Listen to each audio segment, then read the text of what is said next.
America, we have a problem. And that problem is the disconnect between American hoopers and the NBA media. This problem is becoming more apparent each and every year. We're starting to see it more and more. You have a commissioner that's really pushing it to the limits. And look no further than All-Star Weekend. All-Star Weekend, the format changed to Team World versus Team USA. Team Stars and Stripes versus two Team World teams. Now, I'll say this. It was a great display of basketball. I thought we got the game that they had been hoping for, a more competitive nature to the game, and the round robin style, all of that. It was cool. It was a dope rendition of the All-Star game. I don't think it turned out bad. I think the league got what they wanted out of it, and you got some solid performances with it. And kudos, right? But one thing I think everybody's starting to notice is that Adam Silver is really pushing this European train, man. He's really pushing it, and you look no further than the midseason tournament as well. That is a clear inclination. That was the clearest of inclinations that I believe that what's happening over there is what we should be doing over here. And when you take that mindset, you have to think that I think everything over there may be better than what we're doing here, and trying to revamp the developmental side of things for the NBA as well. Look, I understand the love and affinity for European players. Some of these guys are fantastic. Like, obviously, we have Luka Doncic, we have Nikola Jokic, we have Giannis. We have guys that have performed admirably, won in multiple MVPs, been at the top of the league, won championships, and I believe they should all be respected as such. But I think it's coming at a cost, right? It's coming at a cost of the American hooper, because we'll have certain conversations about certain guys, and man, I don't see, at least I don't believe I've seen a guy like Jason Tatum get the type of push that like a Victor Wembanyama has gotten. And it's not to say that Victor isn't deserving of this push. And like, obviously, he's an anomaly. He's a 7'6" center that can shoot the three, has a handle, can do almost anything on the basketball court. And I understand that. But when we have young guys like a Tatum, like a Brown, that have been consistently at the top of their conference, been to multiple finals, won a finals, I still struggle to see where we've properly placed them in terms of the hierarchy of the league, right? You look at a guy like Anthony Edwards, and, he's already said that I want nothing to do with being the face of the league. And I can understand that because of what the being the face of the league comes with. I think for the American guys, it comes with a lot of ridicule. And you've seen it even in Kevin Durant's statements that, look, it's less about enjoying and admiring who these guys are as players, and more so talking about everything surrounding them and what they're not. It's talking about everything being a legacy play. Like, how will this impact his legacy? A playoff series at 23 years old is impacting a guy's legacy all time already, instead of letting the story being written. And again, because the media game within sports has become so narrative based, it's always about what the story is. Like, how do we craft this story and tell this thing in totality instead of just documenting what's happened? What's happened to this point? What are the good things? What are the bad things? And where do we believe he can go from here? Instead of putting finality to guys that haven't even reached the near end of their careers, right? And that's what comes with being the American face of the league, is what, that's kind of how I take it. Like, you look at LeBron James, the story's been written about him from inception. The king, the chosen one. This has marked him to be on the trajectory of Michael Jeffrey Jordan. And so much so to the point where, while we're in the midst of it and we're in the embryonic stages of his career, we're already talking about where he can't reach, no matter what. We've already set this marker so far ahead that he can't even reach it, instead of just enjoying what has been a marvelous career. I think the same happened with Kobe Bryant as well. I think a lot of lack of the love that Kobe Bryant gets now isn't the love that Kobe Bryant got while he was alive. And that's just tried and true.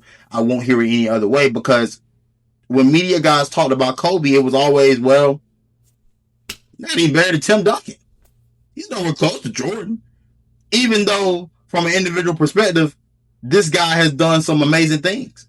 He had the first stint of his career with Shaq where he won the 3 rings and was deemed the Robin, but he also had the back half of his career where he really rewrote where he placed all time because of what he did on that back end. But because everything is so narrative based, we don't allow for these guys to grow into who they're becoming each and every day and each and every season. Look, I look at Victor Wembanyama, right? And I do respect the hell out of his game. I'm a hater merely from the fact that he's good. I wouldn't hate if the guy wasn't good. You know what I'm saying? So make that clear and apparent. And you start talking about everything that he stands for when it comes down to this game. Look, Victor Wembanyama wants it. He really wants to be the best in the game. He wants to be the face of the league, and he wants that responsibility. And I'm not saying not to give it to him.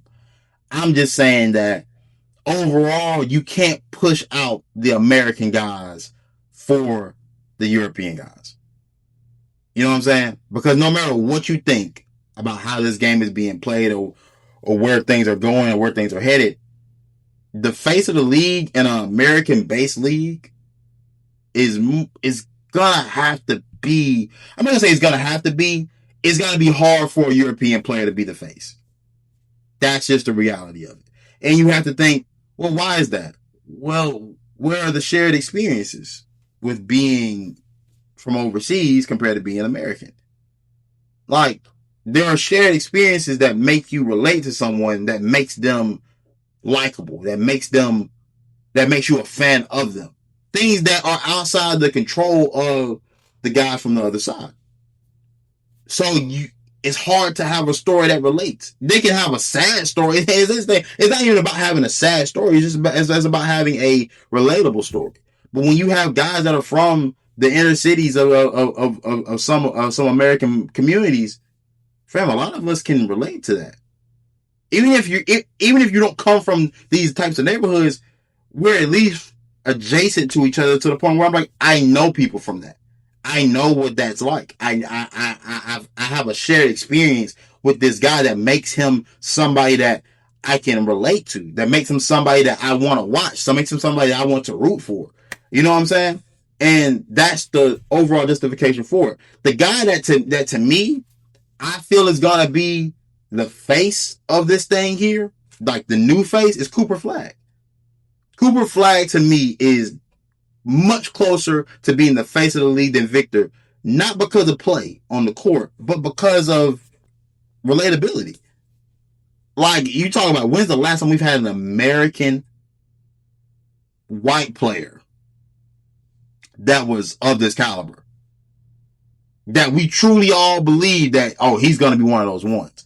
And it's universal. There isn't a split, because, you have certain guys where it's typically a split.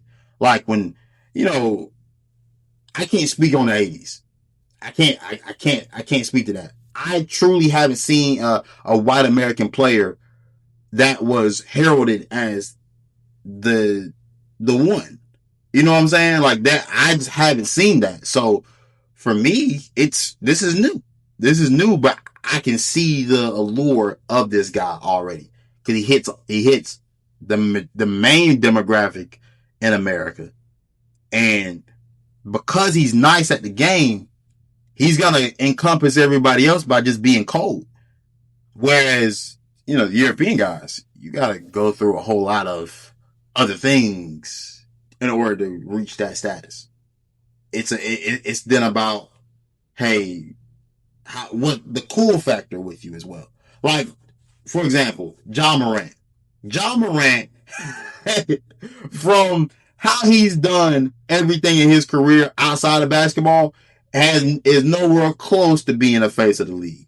But he's still one of your most popular players, because there's a cool factor to him that you just can't recreate.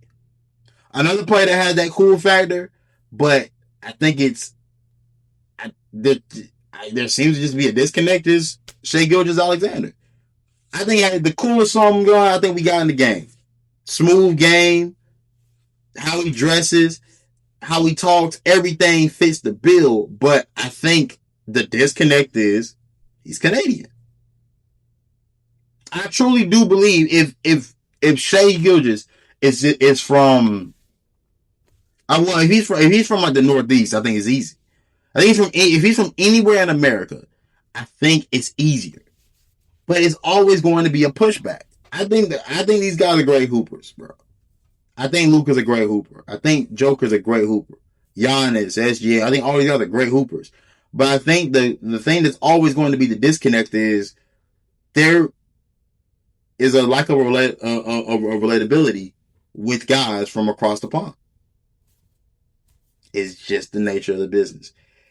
And not only that, when I think everybody believes something's being forced, people typically tend to push back.